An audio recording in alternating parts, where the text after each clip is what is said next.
this is Max. This is my transfer case. And in this episode, if you don't want to spend $800 on another branded part-time conversion kit, we're going to show you how to do it yourself, or just the alternative way if you're a decent fabricator and give it a try yourself. Skilled technician. Yeah. So there is another method. What is this transfer out of the 80? So 80s, 105s, 100s, anything all-wheel drive from factory. So if it's not a DX, you've probably got this transfer. Slight differences from 80s to 105. Compressor just kicked on. We got the world's loudest compressor going in the corner. So I just turned it off. Yeah. It's gonna snap.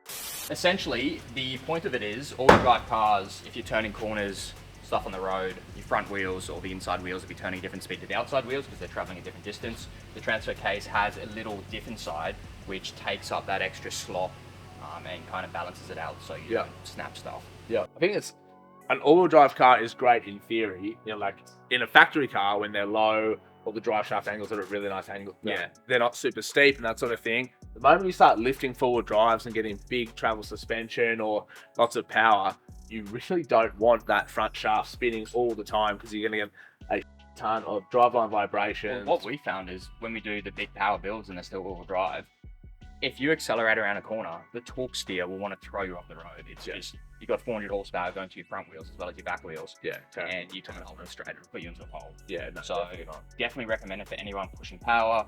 Also, after 20, 30 years, 300,000 kilometers, your whole driveline builds up a lot of slop between the gears and everything. And you actually notice that in all-wheel drive cars in older 80s, you go to change gears and there's like a clunk. It's like the front and the back catches up to each other. Yeah. Yeah, So, it feels like super hectic diff backlash. exactly, yeah. It's just Everything is flogged and worn. And I don't know if this is true, but in my head, I'm imagining it's probably using less fuel if it's just driving people one say axle. 5% less. Yeah.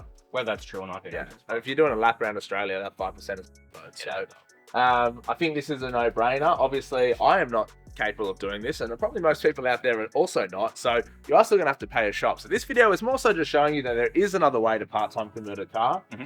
If you're a fabricator, wizard, and skilled mechanic guy, you can maybe have a crack at home. We'll show you what bloody hell's going on. You're also maybe thinking, why is this transfer the cleanest thing you've ever seen? And it's because we use napalm to clean that chemical. So pretty straightforward. This Step case one. comes off. Second case comes off. It's essentially like a little diff inside. Pull the spider gears out, weld it like a piece full. Put it all back together. Nice. And then it just becomes rear-wheel drive until you hit the center diff lock button inside the car, and then it locks the front and the back together. Yeah. And then it's permanently locked. You shouldn't be driving it on the road like that. Yeah. Because it's solid locked. There's nowhere for the slip to go. But you're only really in full drive off for a minute. Yeah, big time. And obviously we need this done because we're doing the power, we've got the suspension, we've got the GU front, which is the factory part-time front end now, and the full-time 80 thing's gone. If you were doing this at home, you would also have to buy freewheeling hubs for whatever your vehicle is, etc. Yeah. So I'm excited. So we start making, I think this is full of roast. Yeah. I've drained out most oil. It's still going to be a bit in there. Pretty gross. Gear oil smells really good too. So Yeah, it doesn't I'm smell going like to get shit. it all over everything.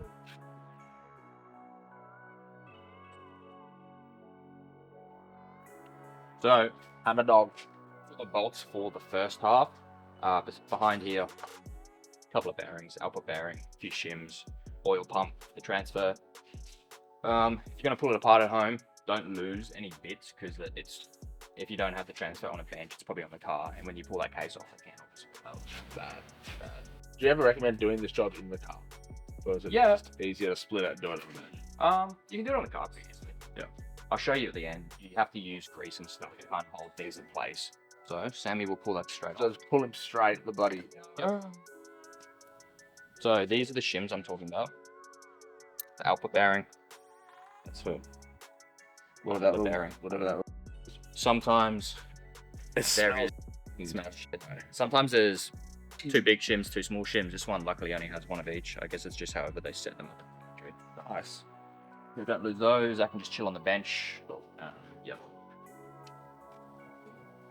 Hang there, baby. Don't do anything I wouldn't do. Did you know when doing 80 series reduction gears, so a factory 80 series transfer is equivalent to a Patrol with 65% reductions because the Toyota's obviously just way better. But then if Is that you only right? go, so in a Toyota, you can only get a 25% reduction set, which everyone's like, that's nothing.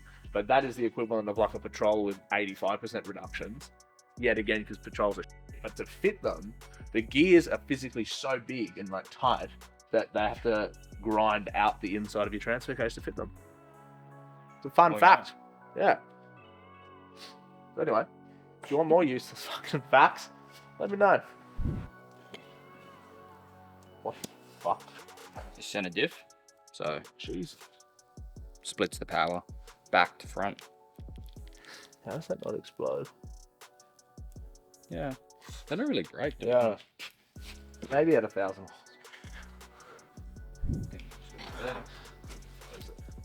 This.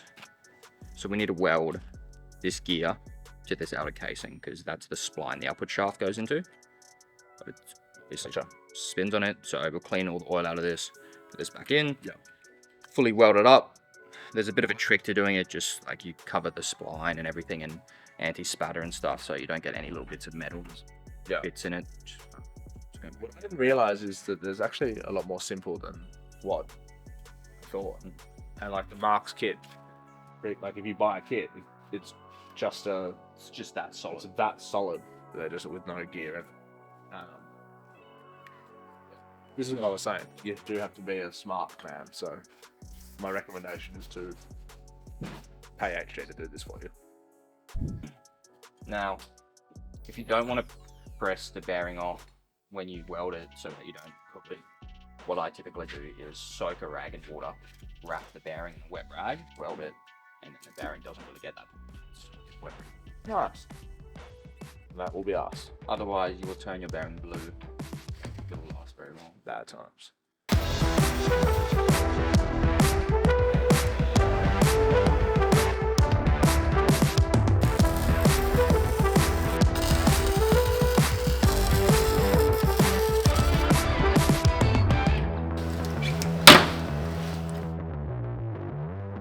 It looks pretty cold. Very cold. Hot time. Simple as that. Save yourself $800 if you can weld. Yeah. Pretty good. Now we just need to clean some of the little bits of splatter and stuff off so we can go through the transfer. And then whack them back together. Put it in the car and then make it run.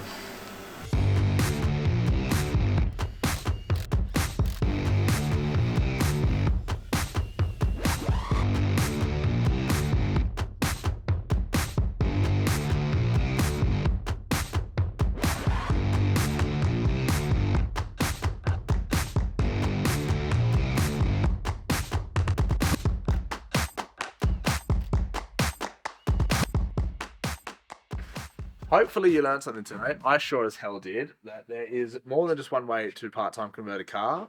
You can, if you're talented enough, do it at home for very cost effectively, or you can bring it in here to HD. Basically, it's mate that can weld and the job is on. What we're now going to be able to do is paint this, put it in the car and move on with the project. If you've liked the past couple of weeks episodes, you're going to love the next few weeks episodes because this is going in the 80, hopefully get the 80 running, driving, etc. So, subscribe, like, comment, do all those things. Follow Max on Instagram and TikTok now. I'm putting them here on the screen there. And also do the same to me, and we'll see you next time. You got a Ford JJ1 swap patrol. Taking a motor, put it in a car. He's also the man behind my car getting stolen. Inside job. Here's a conspiracy theory I'm working on. Because his Skyline was taken as well, and a few days later parked perfectly in mint condition in a side road. So I think he might have asked them to steal his car as well to cover up the fact that he was behind it.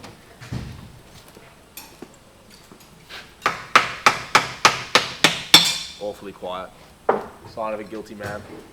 Well done, young boy. Speaking of young boy, he's wearing some Sam Young 4x4 merch. If you'd like to get your own 1HDT in the trash, E85 only. RIP Naughty 40.